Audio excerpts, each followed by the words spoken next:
Ginataang manok na may papaya naman ang niluto natin ngayong araw guys. Tapos may dahon ng tanglad, yari na naman ang bahaw neto.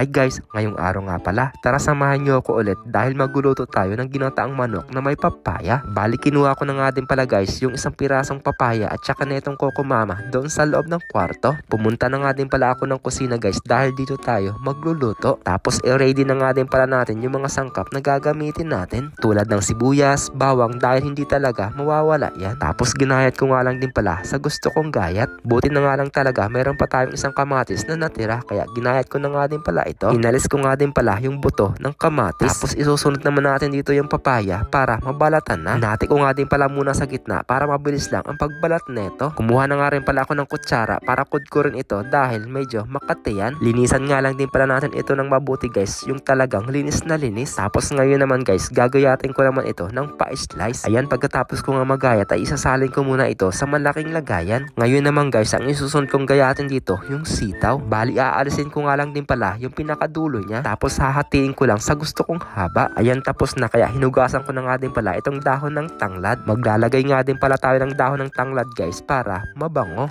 Pinitpit ko na nga din pala ito guys gamit ang kutsilyo. Tapos binuhol ko na nga din pala ito ng pagganito. Ayan, okay na, itabi muna natin. Ngayon naman guys, hugasan naman natin dito yung mga gulay. Hugasan natin ng mabuti itong papaya para hindi siya makate. Tapos sa chicken naman, whole legs nga din pala itong binili natin. Hiwain ko pa nga ito ng maliit para hindi naman masyadong malaki. Baka kasi mamaya hindi magkasya sa kaldero, patay tayo niyan. Char. Ayan, dahil ready na ang lahat, ikaw na lang ang hindi pa. Grabe guys, ang sarap talagang magluto kapag ganito ang lutuan mo. Yung magpipindot ka na lang at hindi ka na mag-ihip-ihip. At eto na nga din pala guys yung mga gagamitin nating mga pang-ricados.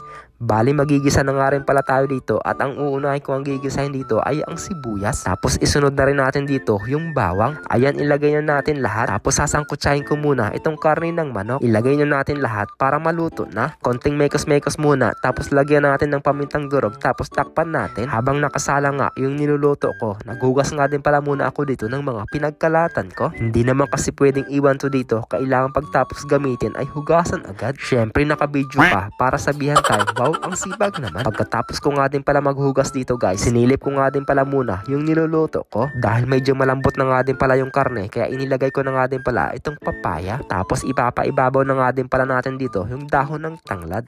Dahil medyo malambot na nga din pala yung papaya, kaya isunod na natin dito yung sitaw. At saka netong 5 pirasong siling green haba. At syempre maglalagay na tayo dito ng mga pangpalasa tulad ng patis, asin at saka netong betchin. Coco Mama fresh gata nga din pala yung gagamitin ko. Masarap ito guys kasi fresh na nagluluto.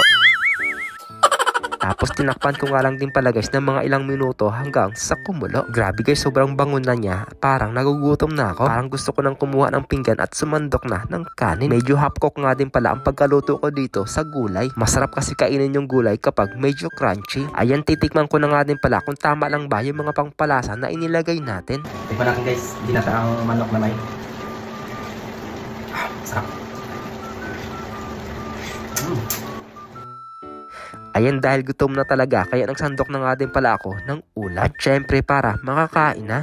O siya guys, ipi-first bite ko na muna. Unang subo, pangalawang subo ay talagang perfect na perfect. Tapos kainin pa natin itong siling green haba. Hindi rin siya masyadong maanghang guys, sakto lang. Grabe guys, sobrang sarap talaga kapag ginataang manok na may papaya. Tapos may dahon ng tanglad ay talagang nagpapabango doon. Dito ko na nga rin pala muna tatapusin guys ang mini vlog natin. At sana nag-enjoy nga din pala kayo sa panunood. So ayun lang guys, God bless. Bye-bye!